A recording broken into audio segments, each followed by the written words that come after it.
Welcome back বন্ধুরা। অসুস্থতার এই বিশাল বাধার দেয়ালের কারণে এতদিন আপনাদের সঙ্গে আলাপ করতে পারি নাই। এই ভয়েস ওভারের প্রথম অংশ 1-1.5 মাস আগে রেকর্ডিং করছিলাম এবং বাকি অংশ এখন করলাম আর কি। তো আজের আলাপ বাদ দিয়া পয়েন্টে আসা যাক। যেখানে নিয়মিত আমি বাংলাদেশি র্যাপারদের নিয়ে কথা বলছি, সেখানে স্কিপ খানকে নিয়ে যদি কথা না বলি তাহলে তো এই লিস্ট অসম্পূর্ণই রয়ে যাবে। বাংলাদেশি র্যাপ সম্পর্কে যাদের ন্যূনতম আইডিয়া আছে তারা স্কিপ খানকে সম্মানের চোখেই দেখে। বাংলাদেশের সেই ঐতিহাসিক র্যাপ গ্রুপ দেশি এমসিস থেকে তার এই জার্নি শুরু হয়েছিল। সময়ের ব্যবধান, পারিবারিক দায়িত্ববোধের কারণে তিনি র্যাপ থেকে দূরে সরে গেলেও তাকে ছাড়া বাংলাদেশের র্যাপ ইতিহাস অসম্পূর্ণ। তো আজকের ভিডিওতে জানার চেষ্টা করব বাংলাদেশের অন্যতম প্রতিভাবান একজন র্যাপ আর্টিস্ট স্কিপ খানকে নিয়ে। স্কিপ খানের আসল নাম খান মোহাম্মদ ইফতেখার সাইফ এবং ডাকনাম ছিল সাকিব। প্রথমেই জানার চেষ্টা করি তার নাম স্কিপ খান কিভাবে হলো। এটা বেশ আগের কথা। তিনি যখন স্কুলে পড়তেন, টিফিন টাইমে তারা ক্রিকেট খেলতেন। তো টিফিনের আগেই তারা দুই টিমের প্লেয়ারদের নাম লিখে রাখতেন। তো খেলতে গিয়ে ঘটনা ঘটে কি, খাতার নাম অনুসারে প্লেয়ার দুইজন কম। কারণটা ছিল কি, তার নাম ছিল অনেক বড়, খান মোহাম্মদ ইফতেখার সাইফ এবং ডাকনাম সাকিব। তো এত বড় তার নাম হওয়ার কারণে তার নাম একাধিকবার লেখা হতো। তো এইটা তো একটা ঝামেলা, তাই না? যাই হোক, তারা এক পর্যায়ে সাকিব নামকে সিলেক্ট করে। তবে যেহেতু সাকিব খান একজন জনপ্রিয় অ্যাক্টরের নাম, সেক্ষেত্রে তার নামে কিছুটা ভিন্নতা এনে তার নাম দেওয়া হয় স্কিপ খান। এরপর ছোটবেলা থেকে তিনি দেখে এসেছেন তার পরিবার সংস্কৃতি প্রিয়। তার মা ছায়ানটে কাজ করেছেন আর বাবা অফিস থেকে এসে হলেও গ্রাম্যফোনে 1 ঘন্টার জন্য অন্তত গান শুনতেন। এবং তার নানু ছিল একজন সাহিত্যিক, তিনি গল্প কবিতা লিখতেন। তো তার নানি তার সকল নাতিদের নিয়ে আলাদা আলাদা করে একটি ছড়া লেখেন, যেটার মূল নাম ছিল ছড়া ফুলে ছড়া। এখানে তিনি সকলের ইচ্ছা, শখ এবং আলাদা আলাদা বৈশিষ্ট্য মিলিয়ে প্রত্যেকের জন্য একটা কবিতা লেখেন। তো আমাদের স্কিপ খান মানে খান মোহাম্মদ ইফতেখার সাইফকে নিয়েও সেখানে একটি কবিতা লেখেন তার নানি। সেখানে যখন স্কিপ খান দেখে তার ছোট ছোট বৈশিষ্ট্য নিয়েও কিভাবে তার নানি কবিতা লিখেছেন, তার এখান থেকেই মাথায় একটা চিন্তা আসে যে আমাদের আশেপাশে সাধারণ পরিবেশ পরিস্থিতি থেকে কিভাবে আমরা চাইলে লিখতে পারি। তো প্রাথমিক পর্যায়ে এখানে তার এই চিন্তাটাই বিকশিত হয়, এর চেয়ে বেশি কিছু না। তো আশা করছি এতটুকু বুঝতেই পারছেন তার পরিবারের সদস্যরা সাংস্কৃতিক অঙ্গনের ছিল এবং সংস্কৃতি প্রিয় ছিল। তো তিনি যখন আস্তে আস্তে বড় হতে থাকেন, গান টান শুনতে শুরু করেন। আর হ্যাঁ, ছোটবেলায় তিনি হারমোনিয়াম বাজানো শিখেছিলেন, তবে এই শখ আর বেশি দিন টিকে নাই। তো তিনি যখন আস্তে আস্তে বড় হতে থাকেন, বিভিন্ন গান মিউজিক শুনতে শুরু করেন। আস্তে আস্তে তিনি বাংলাদেশি ব্যান্ড মিউজিক শুনতে শুরু করেন। তিনি জেমসের গান পছন্দ করতেন।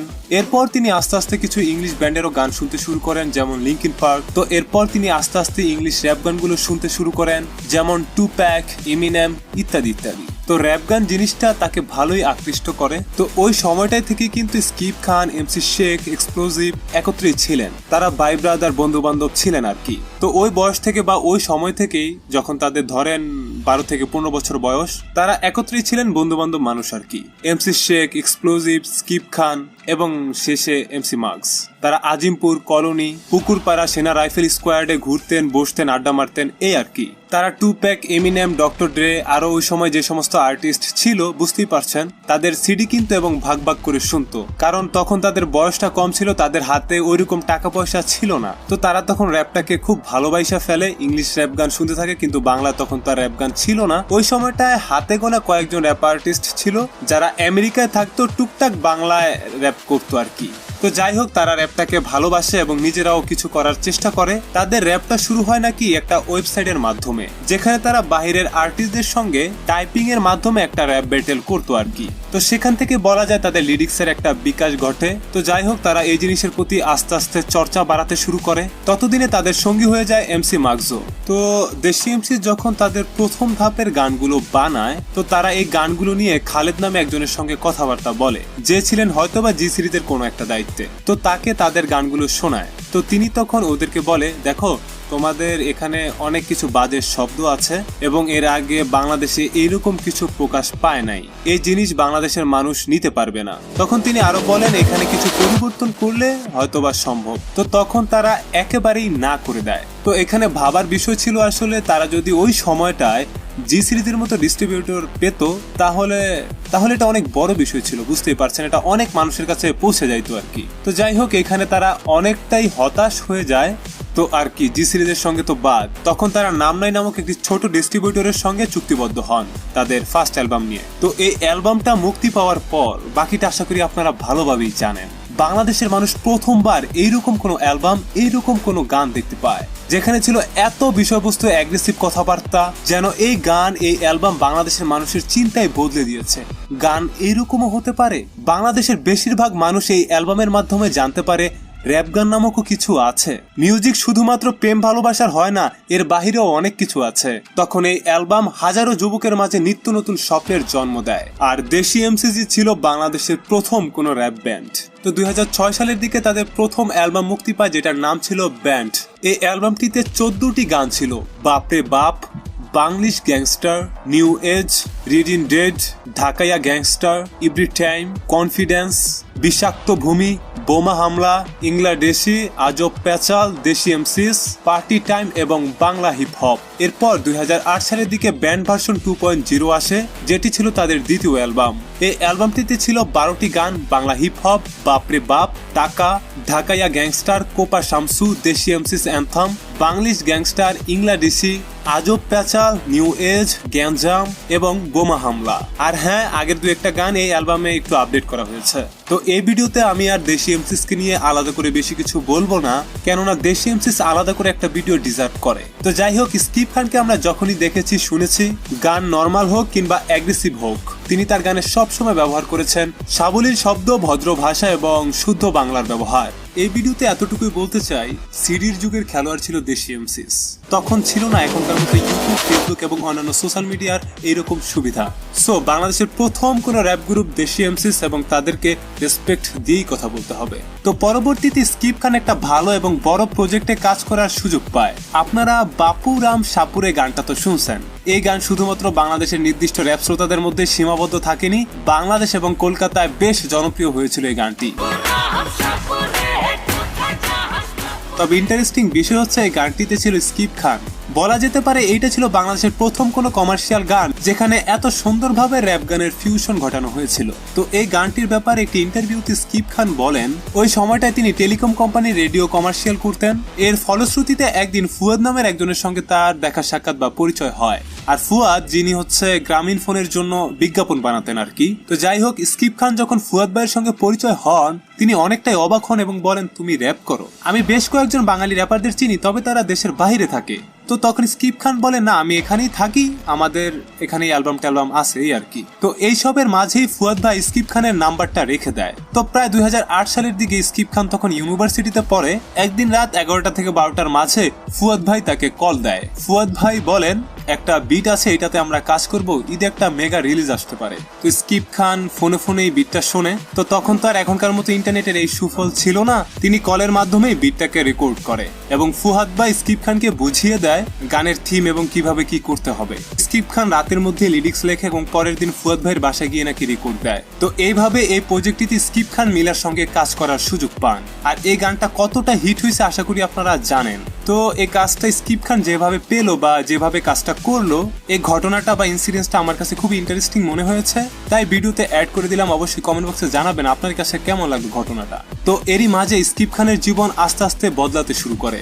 যত বয়স বাড়তে থাকে, সবাই যার যার জীবন নিয়ে ব্যস্ত হতে শুরু করে। কেউ বিদেশ চলে যায়, কেউ কর্পোরেট সেক্টরে চলে আসে। সেই ধারাবাহিকতা বজায় থাকে স্কিপ খানের বেলায়ও। পারিবারিক দায়বদ্ধতা এবং সাংসারিক জীবনের কারণে আস্তে আস্তে সরে যেতে হয় র‍্যাপ গান থেকে স্কিপ খানের। যদিও স্কিপ খান নিয়মিতভাবে গান বানিয়ে যাওয়ার চেষ্টা করে গিয়েছেন। 2016 সালের 23শে সেপ্টেম্বর স্কিপ খান তার নিজের ইউটিউব চ্যানেলে প্রথমবারের মতো কোনো একটা গান আপলোড করে, যেটির নাম ছিল বাঘের বাচ্চা। তারপর 2017 সালের 16ই মার্চ তার ইউটিউব চ্যানেলে তার দ্বিতীয় গান আসে সো হোয়াট নামে। একই বছরের জুলাইয়ে তার পরের গানটা আসে সব চুপ নামে। এই গানটাকে আপনি বলতে পারেন র‍্যাপের এক ভিন্ন আর্ট। যাই হোক, 2018 সালের আগস্টে এর পরের গানটি আসে, যেটির নাম ছিল আবার যুদ্ধে যেতে হবে। এই গানটাতে র‍্যাপের সাথে সাথে রক ব্যান্ডের একটা ভাইব আনার চেষ্টা করা হয়েছে, বেশ ভালো। তার প্রায় 2 বছর পর তার পরবর্তী গানটি আসে 2020 সালে। গানটির নাম ছিল ব্ল্যাক গ্যাং। আর দীর্ঘ সময় পর স্কিপ খানের এই গানটা ছিল একটা diss track. Bangla rap scene নিয়ে যাদের টুকটাক ধারণা আছে তারা আশা করি জানেন এই ঝামেলাটা কার সাথে কার হয়েছিল। ঝামেলাটা শুরু হয় ব্ল্যাক জ্যাং এবং দেশি এমসিস এর মধ্যে। যতটুকু আমি জানি, সর্বপ্রথম ব্ল্যাক জ্যাং দেশি এমসিস রে খোঁচা মারে, শুধু খোঁচাই না, বড় পর্যায়ের খোঁচা মারে আর কি। তো এই জিনিসটা স্কিপ খানের গায়ে লাগে, তাই তো তিনি 30শে এপ্রিল 2020-এ ব্ল্যাক গ্যাং নামে একটি ডিস ট্র্যাক বের করে। এই গানটিতে অবশ্য ব্ল্যাক জ্যাং এর পাশাপাশি জালালি সেটকে নিয়েও কথা বলছে স্কিপ খান।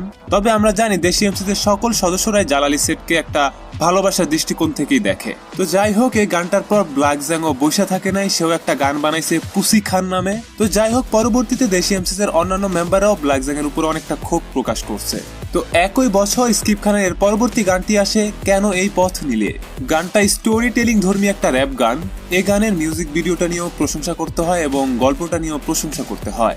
গানটার বেশিরভাগ অংশই বেশিরভাগ তরুণ ছেলেরা নিজের সাথে রিলেট করতে পারবে। গানটার সিনেমাটোগ্রাফি প্রশংসনীয়। একই বছর তার পরবর্তী গানটি আসে স্ট্রিট ড্রিমস নামে। এই গানটা পুরোপুরি ইংলিশেই ছিল। 2020-এ তার শেষ গানটা ছিল হিট দ্য ক্লাব। এই গানটাও ইংলিশেই ছিল। 2021-এ 2 টাকা নামে তার পরবর্তী গানটি আসে। জীবনের মানে ওরা বুঝে বিদায়, ওরা বেঁচে থাকার যুদ্ধ লড়ে। দেখো শীতের রাতে কোলের বাচ্চা সাথে 2 টাকার জন্য কিনা করে। আমার মনে হয় গানটা নিয়ে বেশি কিছু বলার প্রয়োজন নাই। এই 2 লাইন শুনেই বুঝে যাওয়ার কথা গানটাতে কত নির্মম বাস্তবতা নিয়ে কথা বলা হয়েছে। এর পরের গানটা ছিল বেবি গার্ল এবং আই ওয়ানা ফ্লাই, যেটি 2009 সালে বানানো হয়েছিল। এবং এই বছরের শেষ গানটি ছিল N3WAG3 প্রবলেম। তো যাই হোক, 2022-এ তিনি অনেকগুলো গান আপলোড করেন। সবগুলাই যে অনেক কোয়ালিটি সম্পন্ন এমনটা বলার কিন্তু সুযোগ নাই। বছরের প্রথম গানটা ছিল সামওয়ান নিউ এবং যথাক্রমে গো গ্রিন, ধান্দা, বদলে গেছি, রং, কান্না, জীবন চালান, ঘুম এবং বছরের শেষ গানটা ছিল বাগিন। 2023-এও স্কিপ খান বেশ কিছু গান আনে। এরপর আমি ফিরে আসতে চাই নামে আরেকটি গান আছে। তারপরে তার অনেক পুরাতন ফ্রিস্টাইলের একটা স্টোরি শেয়ার করে তিনি। এরপর বছরের শেষে দেশি র্যাপ জন্ম দিছি নামে একটা কিছু আসে, যেটার লেন্থ ছিল 1 মিনিট 46 সেকেন্ড। এইটাকে আমি কোনোভাবেই গান মনে করছি না। এইটা বানানোর উদ্দেশ্য অনেকটা এরকম বা মনে করিয়ে দেওয়ার মতো, তোরা যে সিনে এখন মাতাব্বরি মারাস ওই সিনের জন্ম দিছি আমরা। তো যাই হোক, 2024-এ তার টাকা নামে আরো একটি গান আসে, আর গানটা খুব সম্ভবত 2006 সালে। এবং সম্প্রতি সাফায়েতের একটি গান ঢাকা 1200-র সাথে, যে গানটিতে প্রায় 5 জন আর্টিস্ট কোলাবরেশনে গিয়েছে। এবং ইন্টারেস্টিং বিষয়, তাদের মধ্যে একজন স্কিপ খান, সকলের বড় ভাই। তো আজকে যাকে নিয়ে কথা বললাম তিনি বাংলা র্যাপ সিনের কয়েকজন গুরুদের মধ্যে একজন। লাইক, শেয়ার, সাবস্ক্রাইব করে গুরুর প্রতি সম্মান প্রদর্শন করেন। তো এই ছিল আজকের ভিডিওটি কেমন লাগলো কমেন্ট বক্সে কমেন্ট করতে পারেন। দেখা হচ্ছে নতুন কোনো ভিডিওতে। ততক্ষণ ভালো থাকবেন, সুস্থ থাকবেন, আমাদের সঙ্গেই থাকবেন। আসসালামু আলাইকুম।